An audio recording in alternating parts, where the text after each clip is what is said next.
যাচ্ছি না, আমি তো বেআইনি, আমি তো আচ্ছা ঠিক আছে, আমি তো 25 গ্রাম কাছে নিয়ে ধরা খেয়ে নেই। লস খেয়ে অনেক মানসিকভাবে বিপর্যস্ত হয়, এই জন্য রোজ খেলে গাঁজা খাবে না, মানসিক শান্তি পাওয়া যায়। কাশি নিয়ে ঘুরে না, এটা কাশি কাটে স্যার, এটা গাঁজা কাটে কেটে দিয়া জি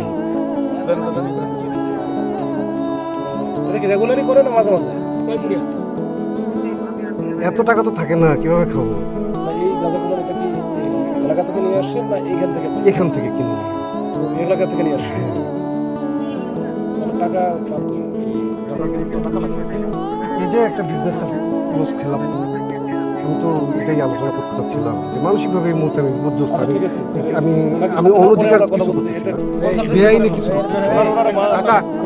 না না, ওনারা আমার সাথে বাধা ব্যবহার করছে, আমি তো চলে যাচ্ছি না, আমি